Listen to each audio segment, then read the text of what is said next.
You're looking for that point, and every team kind of has that point in a season. Even if they're good all year, they have a game that's just a monumental. Oh, from that point on, this team was not unstoppable.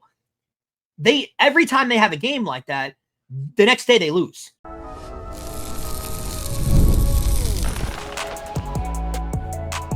You are Locked On Yankees, your daily New York Yankees podcast.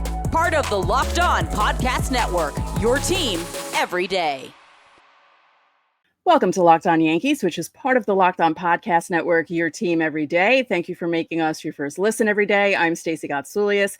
Today's episode is brought to you by FanDuel. Football season is around the corner. Visit the FanDuel app today and start planning your future bets now.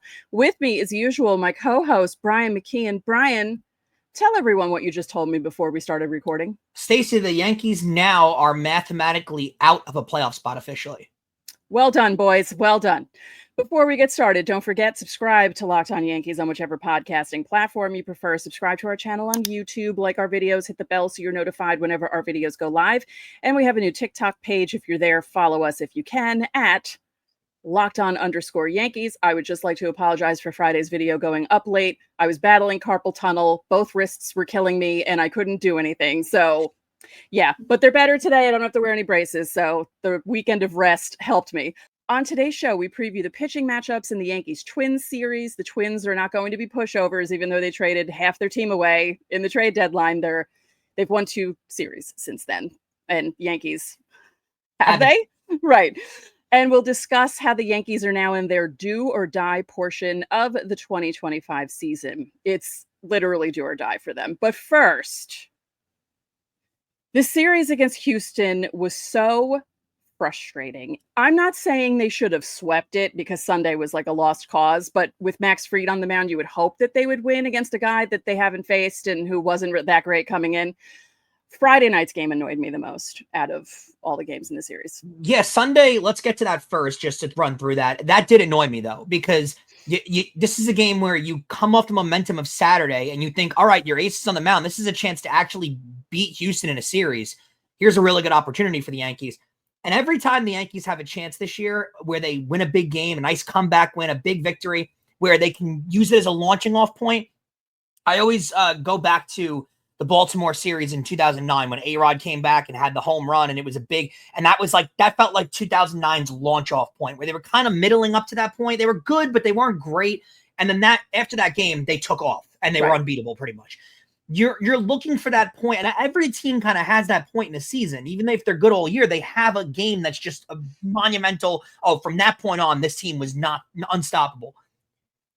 Every time they have a game like that, the next day they lose. Yeah. They don't follow it up with a good performance. They don't never momentum. They don't take advantage of the momentum, which is the sign of a bad team, Stacey. So you go into this next game on Sunday. The bullpen got used a lot on Saturday, and Friday, but you were able to win the game on Saturday. It should be a momentum builder, especially if you almost blew that game too. They could have easily been swept in this series, by the way.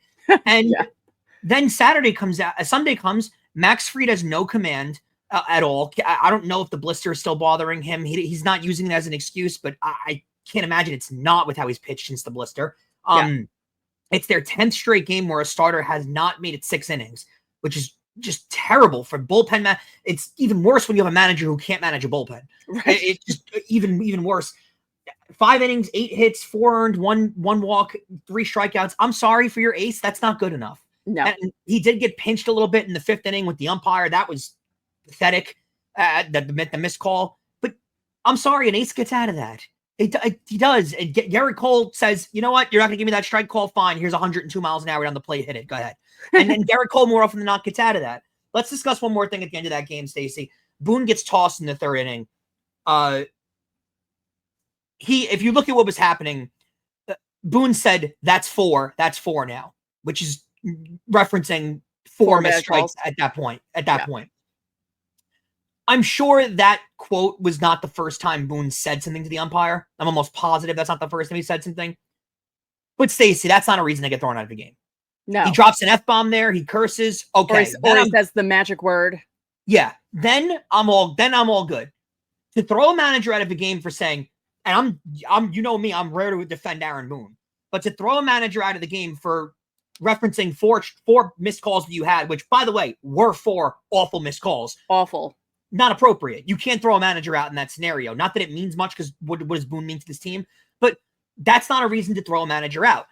I'll tell you this. It means 2 things. A, I can't wait for ABS to get here, because these umpires have a serious ego problem. Yeah. They do. Yeah.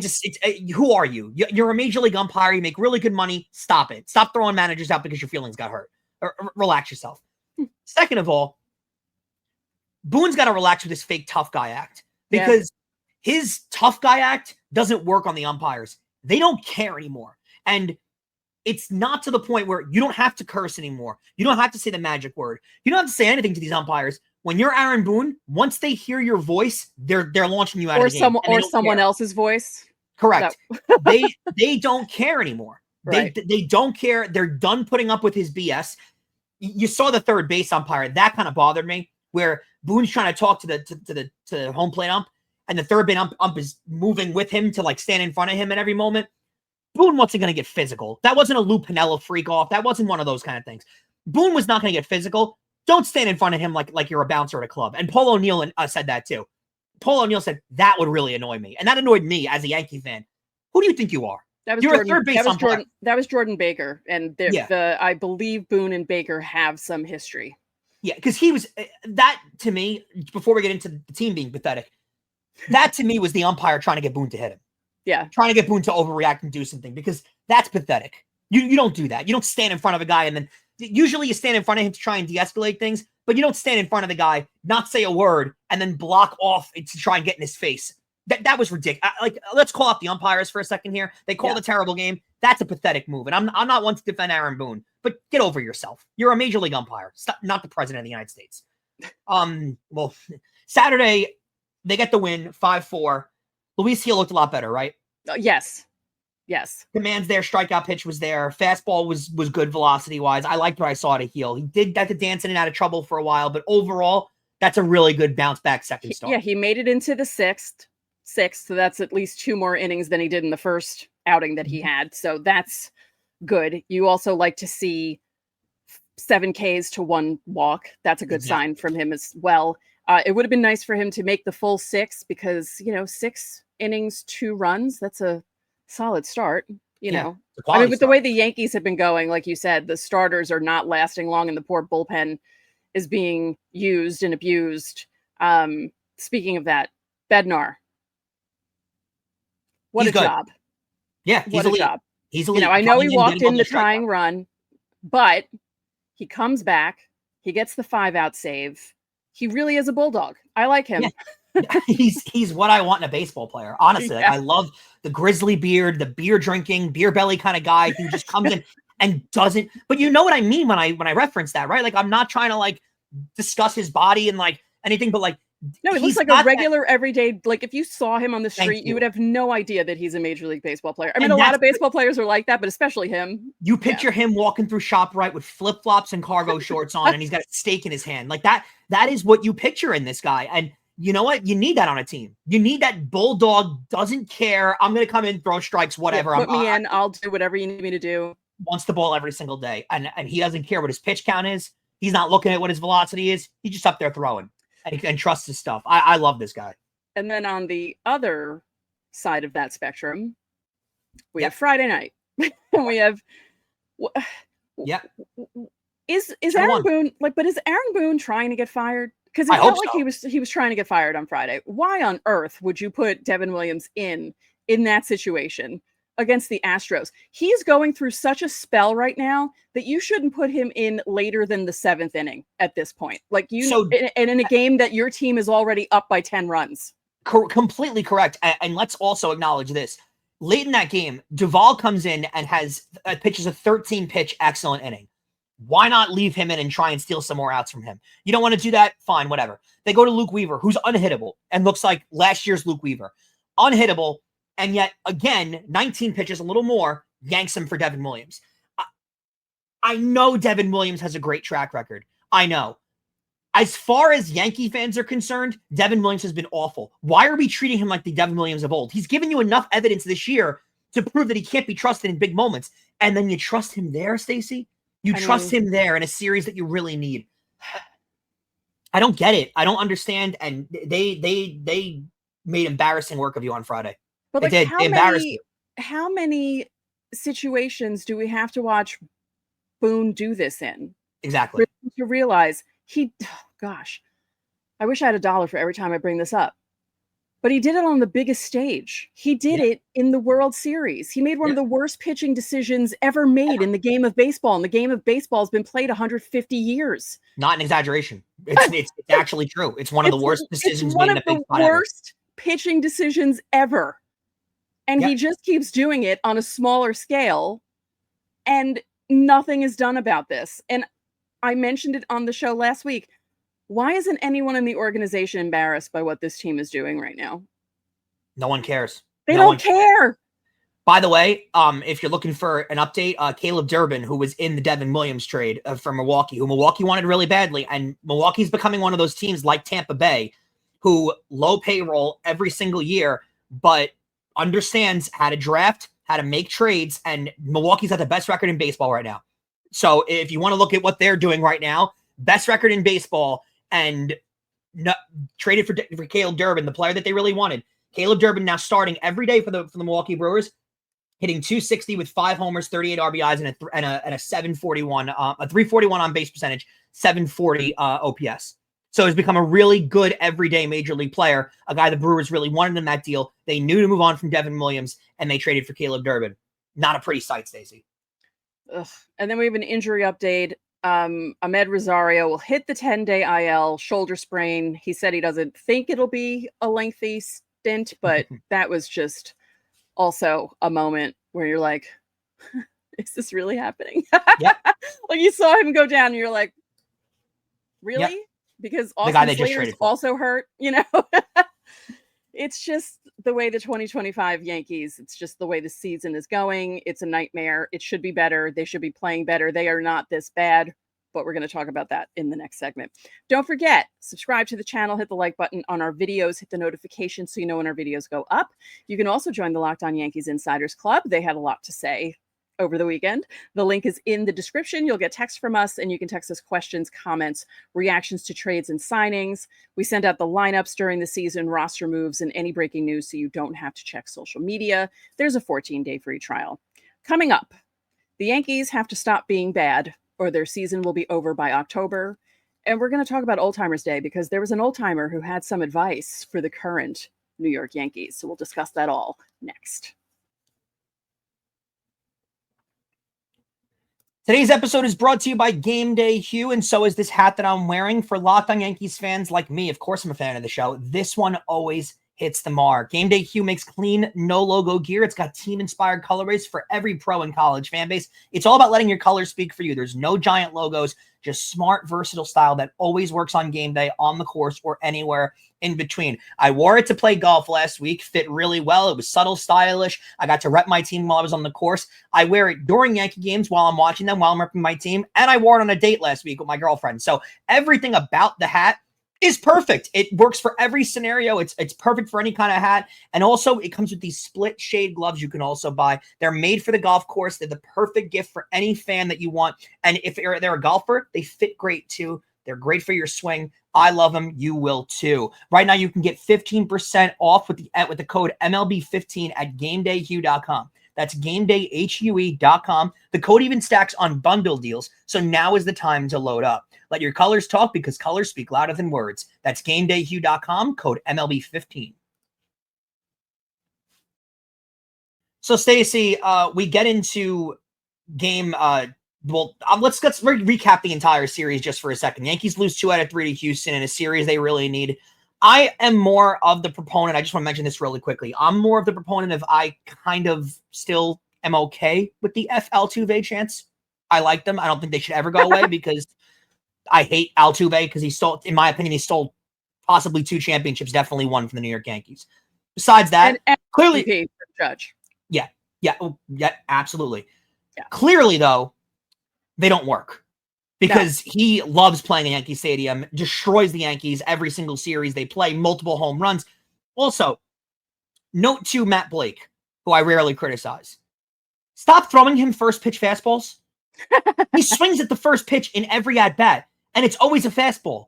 What are we doing? Stop giving him the opportunity to hit a home run in the first inning. I feel like it's I don't know what it is, Stacey. It's deja vu every time they play the Astros. You get the notification on your phone, home run top first, Jose Altuve. It's every single time he plays the Yankees. Can we stop? Yeah. Ridiculous. Or if it isn't him, it's someone else, because that also happens. Ridiculous in the Saturday, first right? inning. Ridiculous. Yeah. So we mentioned this at the end of the last segment. They can't be this bad. And we've blamed Boone enough, and that's totally the truth. I'm not going to blame this year on Brian Cashman. I can't. No. He had a good deadline. There's a $330 million payroll. In years past, specifically the last 2 years, there's been noticeable gaping holes in the roster. Where is that this year? It doesn't exist. There's not a single guy on this roster that's playing right now, as presently constituted, that doesn't deserve to be on a major league roster. That doesn't deserve to play the position he's playing. So there's no gaping holes. There's a $300+ million payroll, and the team's right now, as it stands, not in a playoff position. Make that make sense to me.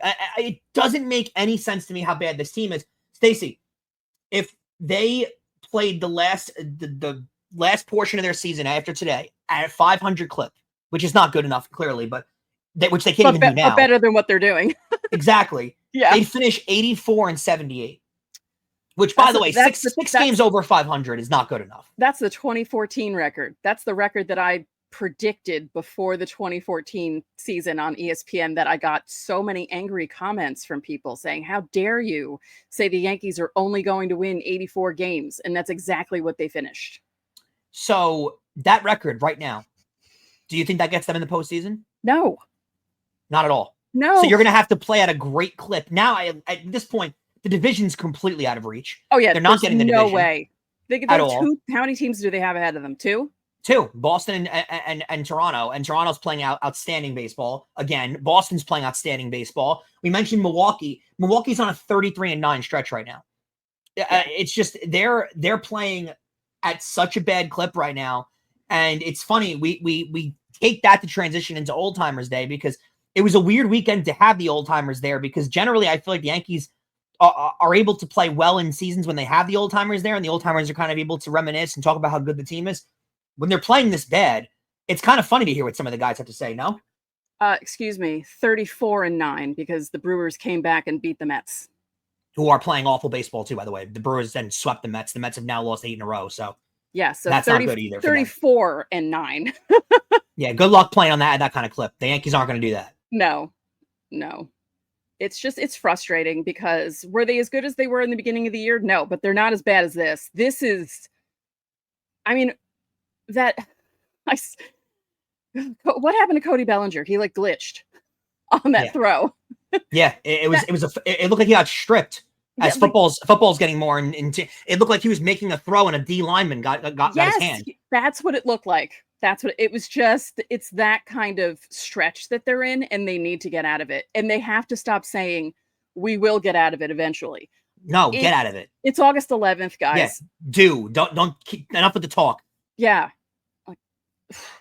Just ridiculous. It's embarrassing. And I mean, thank goodness they won on Saturday in front of the Old Timers, because it easily could have been a sweep. They easily could have lost. They actually, the Yankees don't tend to play well on Old Timers Day. I liked having Old Timers Day as my package, but there were a lot of times that they would end up losing I told the story already, but they lost, I believe, was it 2002? One of those years. They lost to the Tampa Bay Devil Rays, because that's what they were still called, 8-0. And they were a good team back then, the Yankees, and they just looked lifeless on Old Timers Day. And I don't know. I was hoping that the Old Timers giving them advice. I saw Clemens talking to Fried. Pettit's been around the team. He's part of the team. He's there when he can be. Yeah. And other guys like Guidry, and even like Brian Doyle and Bucky Dent, and just like all these guys who have experience playing in big games. And it's not like these guys don't have experience playing in big games, but it's always good to hear from the guys who actually won things for the Yankees, because no one there has. And I just thought maybe some of that stuff would rub off on them, but no. So Derek Jeter left a video on the crowd. As this has gone, Originally, I wasn't really that upset that he wasn't going to be there because I was like, it's his daughter's birthday. The more and more I've let it think about it in my head, I've been more and more annoyed that he's not there. Yeah. Your daughter's birthday could have been moved to today. Yeah. They could have done the party on Sunday or next week or the week before. Like, there is, even if her birthday was Saturday, they'll understand. Your dad is throwing you $1 million birthday party for your 5th birthday or whatever it is. It's because he played for the Yankees. It's her 8th birthday. And guess how many birthday parties my dad attended? My Sweet 16. Yeah. And because he was working and at his job or whatever. And Derek Jeter's daughter, who lives in a place they call St. Jetersburg because his house is so big in Tampa, is unable to I thought they sold that place and they live in Miami now. No, he still does have the place in Tampa. And from what I heard, he was in Tampa for this. But regardless, I'm sure he has a mega mansion and his daughter's going to be just fine financially for her entire life. I'm sure the family will understand if they move the birthday party a different day because Derek Jeter was there at the place that gained him all that wealth. And here's the thing. This is my message to Derek Jeter. Not that he's going to see this. But if Brian Doyle, who was diagnosed with Parkinson's disease 10 years ago, can turn a double play in an old timers game, you can drag your ass to Yankee Stadium. I don't even need him to play. Just show face. Just show Put up on the jersey and take an ovation. You were the World Series MVP for the team that they were honoring. That's what annoys me more, actually. It's the fact that you were the MVP and the captain of that team. Come on, dude. Well, not yet. He wasn't named captain until 2003, but he was the de facto he was the de facto captain. Yeah, exactly. But here's my thing. I was thinking about this yesterday, and I can't believe I didn't think about this before. I was at Old Timers Day in 2000 when the team who was Old Timers on Sunday were the team in the dugout watching the Old Timers from the 40s, 50s, 60s, 70s, and 80s, because back then there were still guys alive from the 40s, 50s, and 60s. Now, most of them, I think 99.9% of them are gone. And I thought about that yesterday or on Saturday, and I thought, I don't like the passage of time. I don't like it at all. It's really upsetting, but I will say they definitely had fun. They had fun. They hadn't played a game since 2019. I loved O'Neill, Cone, and Flaherty being mic'd up and hearing them do their thing and hearing the other guys joke around with them. Roger Clemens throwing breaking balls? Yeah. Roger Clemens is throwing a Mickey Rivers down and inside. Like, it's just I was like, meanwhile, Cone's trying to like groove them in there so the guys can hit a home run if they want to, because that's what he does on Old Timers Day. But it looked like they had a lot of fun. And I was happy that the game was back, and it's a tradition that they should keep doing. And I liked what Clemens said. He's like, yeah, let's stop calling it Old Timers Day because we're not that old. Let's call it an alumni game. Yeah, I hear him on that. Yeah. The unfortunate news, if you guys saw Mariano Rivera trying to shag fly balls in the outfield, goes down, tears his Achilles. Maybe it's time to stop shagging fly balls if you're Mariano Rivera, because this is when you're talking about deja vu. I mean, this brings me right back to the year he was going to retire in Arizona. God. Ugh. Horrible. Just Kansas horrible. City. Like, it was Kansas City. I thought it was in Arizona. No, it was Kansas City. And then when they went back, he was shagging fly balls and he tore his ACL doing that. Yeah. And then when they went back the next year, they put the tape, the body tape on the field where he fell, which, he thought was funny. And they put a sign like, don't do that again. Not good. Stop shagging fly balls. Yeah. We're good, Mo. So some of the old timers were talking about the 2025 Yankees, and this is what Jorge Posada said. You want to see change for this current Yankees team? A little less, want to do it. Like, it's just more about attitude than anything. So just gotta get a little angry. Hopefully a fight or something that happens. Not a fight, but something that happens that gets them going again. Are we going to see a fight break out in the Old Timers game?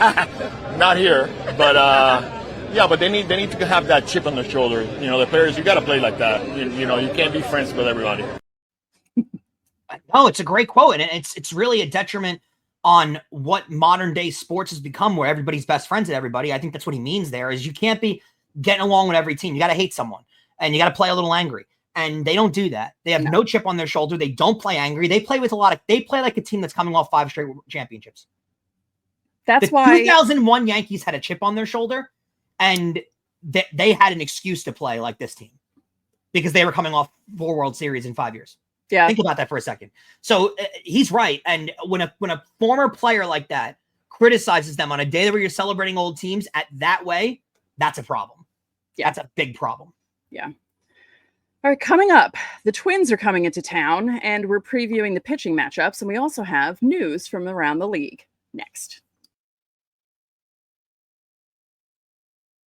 Guys, how cool is this? August 26th is officially FanDuel Futures Day. Brand new holiday for football fans who live for the bold predictions and the preseason hunches. For just 24 hours, FanDuel is giving you deals on NFL season predictions. So whether you're calling your MVP, eyeing a long shot division winner, or ready to crown your Super Bowl champ for week one, before week one even kicks off, this is your moment this year. So take a flyer on the MVP race. You want to go for Mahomes? That's always a good one. Find maybe a little bit of a dark horse one. That could be fun. You can crown your champion in August. Who's going to win it in February? Or parlay division winners, dark horses. It's so much fun. Visit the FanDuel app today and start planning your futures bets right now, because Futures Day is one day and one day only. FanDuel, play your game.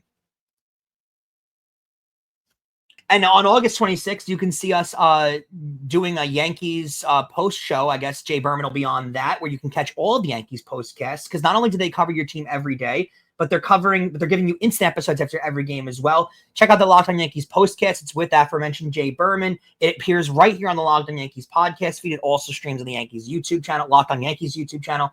Get a rapid reaction to all the biggest moments with that Locked On Yankees postcast. So Stacey, they go into a series against the Twins, who you would think are playing terrible and aren't good, but they've won 2 straight series. I think they're playing with the chip on their shoulder because their management gave up on them middle of the season. So they're playing with a little bit of chip on their shoulder, and they get to play Joe Ryan in the last game of this series, which is an awful spot for them. So Monday, 7:05, they're facing Zebby Matthews, which should be a fun new young pitcher. He's 3-3 with a 5.17, which, as we learned in Sunday's game, is the Yankees' kryptonite. And they're going to struggle in that game. I'll tell you why in a second. Yankees sent out Will Warren, 6-5 with a 4.44. Zebby Matthews has 48 strikeouts in just 38 and 30 innings pitched this year. So the Yankees going up against a guy with a 5 ERA and strikes out a lot of people. This should be fun. Oh, it's going to be great. Yeah. It's going to be great. Yeah. Tuesday at 7:05, Twins have not announced a starter yet. He'll go, the unannounced guy as of now will go up against Carlos Rodon, who's 11-7 with a 3.35. I'll put this up for Rodon's starts for the rest of the year because this is a worthy point to watch. Rodon currently has 159 strikeouts, so he is closer and closer, 41 away from 200 on the season. That's a pretty cool, monumental performance, and 200 strikeouts in a year now pretty much is a signal of you had a great season as a pitcher. So it would be cool to see Carlos Rodon be able to do that. Wednesday's game will also be 7:05. It's a Prime Video game.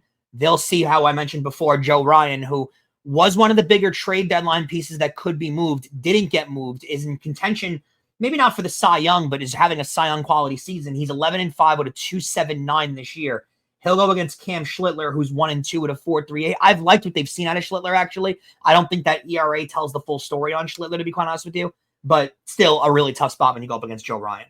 Yeah, it's not going to be fun. And yeah, we've said it all season. You see a 5 ERA, and you know the Yankees are not going to do well against that pitcher, which is ridiculous when you think about it. But it's me and you were texting before the game on Sunday, and we were like, "You just know they're going to get dominated in this spot." Oh yeah. Oh, and they were dominated. Good Lord. So I was actually texting Stacey, who I don't think that you follow the gambling lines often of what's going on, and they often have these bets where you can find them on FanDuel. By the way, a great spot to go bet these. To bet a pitcher to have a quality start, to give up 3 runs or less in 6 innings. And the number on Sunday's start for the Astros pitcher was favored for him to throw a quality start. A guy with a 5 ERA was favored to throw a quality start. So the sports books have caught up on the Yankees not being able to hit guys with high ERAs. Great. Yeah, exactly. All right. So news from around the league. We told you on Friday that umpire Jen Powell was going to be working the Braves Marlins series. She was on the bases on Saturday, and she got to call the game on Sunday. And from what I saw on game day, I was looking at all of the strikeouts and different strike calls. The majority of her strike calls were in the zone. There was nothing egregiously bad, unlike other umpires on Sunday afternoon and other games. So good for her. The first pitch in the game was out of the zone, and she called it a strike. And I think that might have been due to nerves. Yeah. Like she probably saw it. It was out of the zone, but you get up there and you're so excited to debut your strike call that I think she might have just like froze maybe in that moment, which is like just kind of cool that the nerves are there. Like that means it's important to her. So that was really cool to see. Is she staying with that crew and continuing the rest of the year with them? I'm not sure. I'm not sure of that either. Yeah, it would be great because I know most of the time these umpire crews, they don't switch off. They stay with each other throughout the entire year and they travel as a traveling party. So it'd be really cool to see if she actually continues with this crew to get more reps, because the more and more you see her out there is the more and more that more female umps will be granted these opportunities that they should be getting and should have been getting in other sports for years now. I do wonder how Boone would treat her. Do you find that interesting? Like, would Boone be screaming curses at her and stuff? No. Yeah. No. He would do the guy thing where he'd be like, "Oh, I can't. It's a girl. I can't yell at a girl." Well, it's funny that you say that though, because in the NFL, they don't go light on the female referees. The coaches are screaming and cursing at the female referees, and I think at first, you know what though. But this might be a bold take and maybe not a chivalrous or a gentlemanly take right here. Yeah, I think that's a good thing. Of course, like I think that means that the NFL coaches and players have gotten to the point where it is so regular to them that a female referee is in the game. It doesn't even, the gender doesn't even associate to them. They don't even see it in the way too. You'll see guys. Yeah. And I like that. Listen, should anybody be spoken to the way some of these athletes speak to their officials? No. But I like that they treat the female refs the exact same way they treat the male refs. They're saying horrible things to them. They're cursing at them. They're yelling at them. They're not seeing gender at all, and that's the point in all of this. The point is that we should, in a year from now, me or you will not be on the show being like, yeah, there was a female umpire in the game the other night. Like, it wouldn't even be a story. So that is the point, and it's gotten to that point in other sports, so I hope that it gets to that point in baseball. I really do. Yeah, it would be nice. Other news, Hunter Green is going to return to the Reds rotation on Wednesday. They're currently 2.5 now they're 1.5 out of a wild card spot, the final wild card spot, back behind the Mets, who also have slipped, and the Phillies won again. The Mets are falling out of it just as quick as the Yankees. The Mets are 1-11 in their last 12 games, if I'm not mistaken. And that's including 9 straight losses now. Yeah. So they are playing awful. The Phillies called up old friend David Robertson. He's now 40 years old. He was not good in Lehigh Valley AAA, Stacey. He had a 10-13 ERA in AAA. So it probably looks like it's more of a bullpen arms eating kind of situation. I don't think he's going to have any high leverage spots. Yeah. But still pretty cool to see David Robertson, who refuses to give up pitching in big spots. I kind of like that. Yeah. And Ohtani hit his 40th of the year. What else is a surprise? That's 4 straight seasons with 40 home runs. That is impressive. Whether I like him or not, that is still pretty impressive. And the Mariners officially retired Ichiro's number 51 over the weekend. That is also pretty cool. If you're a baseball nostalgic, I'm surprised it took this long, though, for the Mariners to do it. Yeah. Have they retired Randy Johnson yet? They did. They are going to. Remember, we talked about it a few months ago. They're going to soon. Really weird. Why do they take so long? I don't know. I don't get it. I don't get it either. All right. Well, thank you guys for making Locked On Yankees your first listen today. For your second listen, check out the all-new Locked On MLB Game Night. Every game, every night, all season long. You get local analysis on a national scale. You can find MLB Game Night on Locked On MLB on YouTube or wherever you listen to your podcasts. And if you check out the latest one, if you're watching this on Monday, you'll see Brian on it because he hosts the Sunday night version of MLB Game Night. So that'll do it for this episode of Locked On Yankees. I'm Stacey Gotsulias. And I'm Brian McKeon. We'll catch you guys for Miners tomorrow.